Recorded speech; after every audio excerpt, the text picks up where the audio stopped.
Hi everyone, and welcome to the second live that I'm doing in honor of Yoga Day, which is based upon my book Beyond Asanas. If you don't already have this book, it's full of very interesting stories related to yoga based on yogasanas.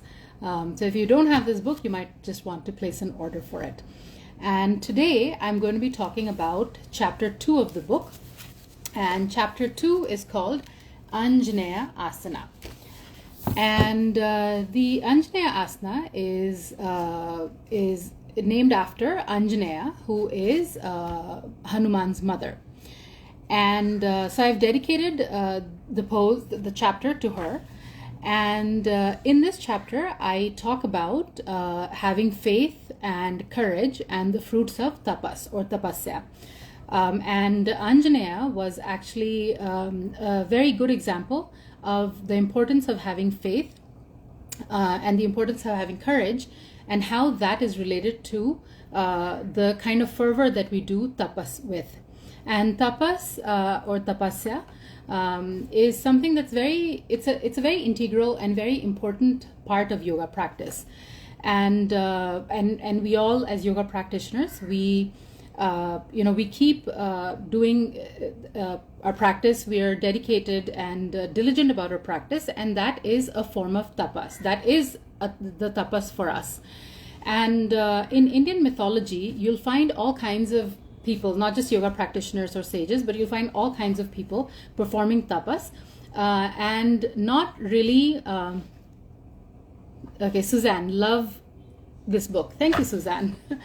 So, as I was saying, in Indian mythology, the importance of tapas is repeatedly emphasized, and not just for yoga practitioners, but in general for everybody. So, there's so many stories about different people performing tapas for anything. Parvati performed tapas to get Shiva as a husband. So, similarly, Anjaneya also performed tapas because she wanted to have a child, and she was childless for many, many years. And and she decided to perform tapasya until Shiva granted her a boon, and the boon was Hanuman. And so similarly, as yoga practitioners, we have this faith and we have this courage to return to the mat over and over again, and in doing so, we hope that we can live more consciously. We hope that we can live better. We hope that we can live a healthier life. And ultimately, we hope that we can, gain some sort of enlightenment, gain moksha. So, for Anjaneya, it was, a child that she was, that she really wanted. And eventually she ended up, through her tapas, getting this child. So the chapter in this, one of the sections in this chapter, I've called it the fruits of tapas. And for Anjaneya, the fruits of her tapas was Hanuman. Now, her happiness was actually short-lived, and you'll have to read the book a little bit more for this. But what happened was that Hanuman, was this very strong child, and he was physically very strong, and he was very mischievous also. And because of this, he caused a lot of problems for many, many people.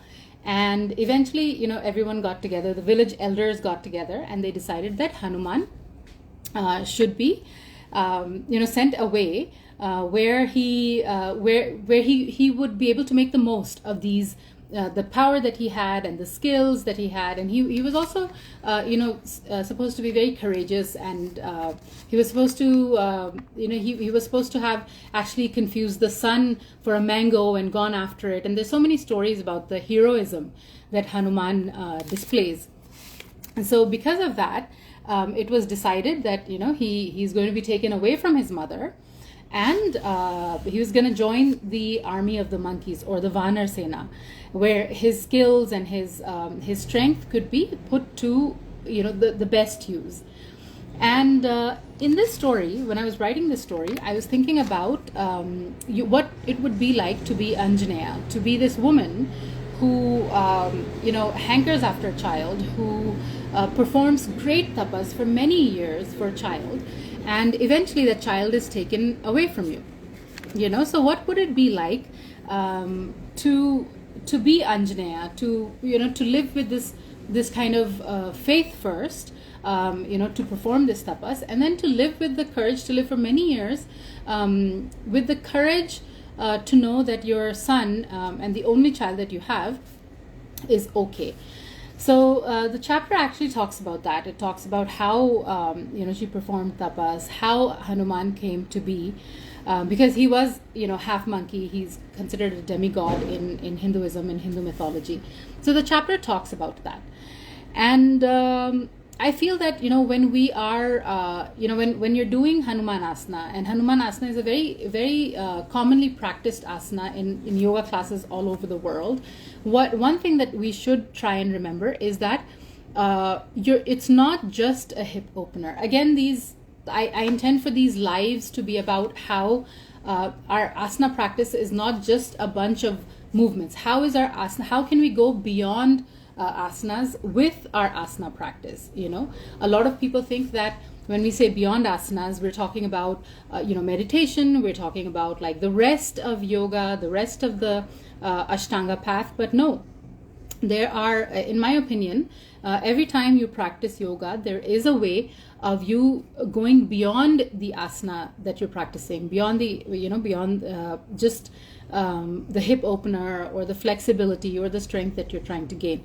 So next time you practice next time you practice Anjaneyasana, remember that it's not just about your hips. It's not just that you're releasing tension from the hips.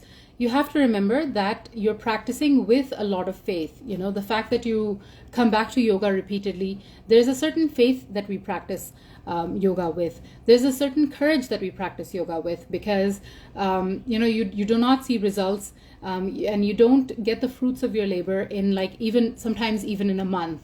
The practice of yoga, it definitely does require a lot of dedication, a lot of discipline. And the fact that millions of people around the world are practicing yoga, it shows that there is a certain amount of faith that people have in the practice, that they will get what they're coming for, whether it's a hip opener or whether they want to live better or they want a healthier lifestyle.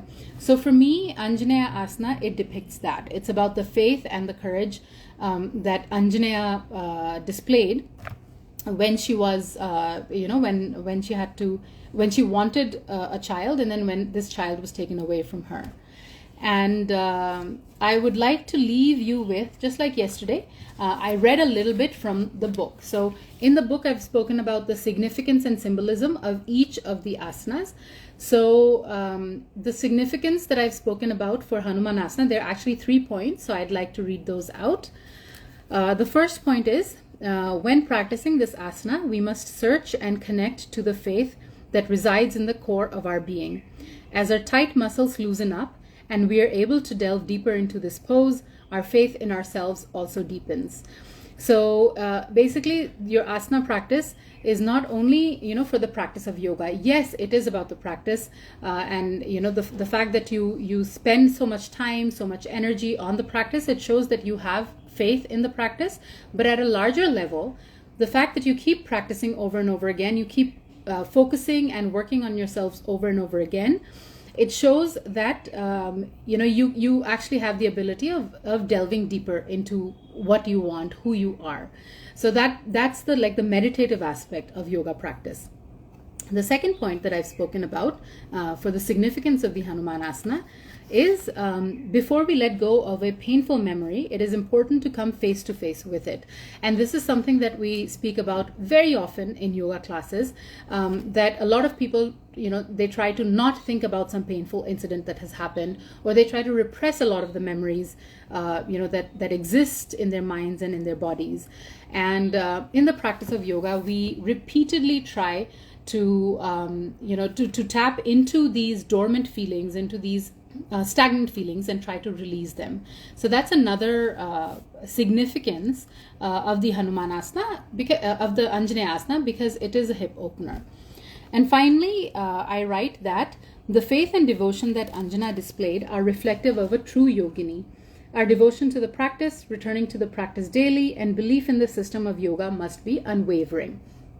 So a lot of people, they tell me that they tried yoga a long time ago and it did not work for them. And I always tell them that no, if you actually, practice yoga with faith, and with discipline and with devotion, there is no way that you can actually, that it won't work for you. It is going to work for everybody. It is that kind of practice. So that is about Anjaneyasana. Again, this is the book. It was published in 2019. All the philosophy, all the asanas that I'm talking about are from this book. So go ahead and pick it up. It is still available on Amazon. And if you have any more questions, or if you have any asana that you would like to know more about, drop me a message. So thank you for joining me today. And I hope this live session was useful and entertaining for you. Thank you. Bye.